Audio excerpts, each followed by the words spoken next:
the privacy being the most critical criterion for her choice. But as she ran from the paparazzi who greeted her at LAX and threw herself into the waiting car, she found herself directing the driver here, to Barton, a speck in the middle of California. She hadn't been home in 4 years, hadn't thought to call her father and stepmother, hadn't thought to text her younger sister, Andy, or DM her best friend, Mona, whose house Birdie could see from her spot on the sidewalk if she were to open her eyes. So now she was moored to the sidewalk in front of her parents' bi-level home as the temperature dipped into the 30s, dressed in a caftan meant for a day spa, and talking herself into ringing the doorbell. She heard her phone vibrate in her bag.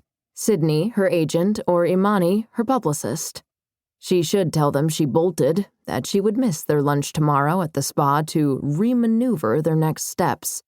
That was Imani's word. Well, the apology video didn't go exactly as planned, so let's meet up and discuss a remaneuver. Birdie was relieved Imani had found a new word for it. She'd heard her publicist say pivot at least several hundred times in the past few weeks, and it was all Birdie could do to stop herself from proposing a drinking game. Every time Imani says pivot, we take a shot. Needless to say, she'd be hospitalized for alcohol poisoning. Birdie was tired of the news alerts on her phone blaring about the downfall of America's sweetheart.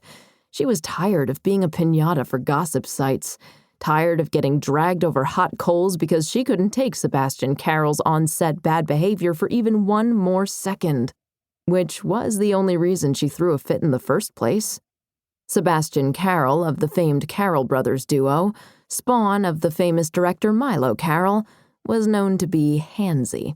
He was known to leer at breasts and to entice actresses back to his trailer, all under the guise of bolstered parts, better lighting, future roles in blockbusters. Birdie knew this when she signed on. She also knew that Sebastian was complicated for her for plenty of other reasons, namely the long secret and very doomed relationship she'd had for 5 years with his brother. But the studio insisted on Sebastian for the sequel to Birdie's biggest box office hit. Frankly, the industry's biggest rom-com box office hit of the decade. The only thing that trumped Birdie's star power was the Carroll brothers' star power, so she said yes. And then, when she watched him massaging one more day player's shoulders, she lost it. How was she to know that someone was filming? How was she to know that while she was defending the honor of women everywhere, the public would choose to side with Sebastian? This she really should have known. How was she to know that the day player might give an interview to TMZ saying it was a perfectly innocuous massage, or that Sebastian would threaten to quit if Birdie wasn't fired?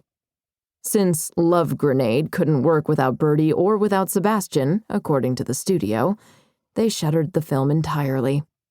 Rumors grew into legend, and legends became truths, and soon, so quickly, Birdie Robinson, star extraordinaire, was hurtling toward her downfall. A dickhead director and a misogynistic media and a publicist who couldn't stop saying pivot, a toxic, unexpected combination that led Birdie to the rash decision to flee to Barton after so many years away. Birdie steeled herself again to ring the doorbell. She could probably swipe the key that was always under the doormat, because Barton was not the type of place where you worried about your neighbors stealing keys and then stealing your television.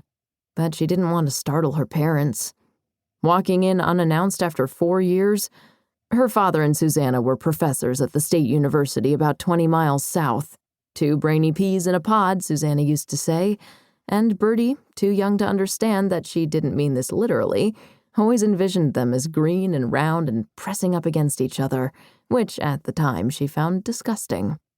Birdie didn't want to stride in the door after so much time away and find them naked, which had happened when she was 13 after she told them she was sleeping over at Mona and Elliot's, Mona's twin brother, 3 houses down, but forgot her toothbrush and returned home to retrieve it. So the doorbell it was. She bounced her head and talked herself up the stoop. Birdie, the actor, could talk herself into anything, become just about anyone. It was the only thing she was truly excellent at in life, assuming a role and inhabiting it, until the director yelled cut. Sometimes, long after that, too. So now how difficult could it be?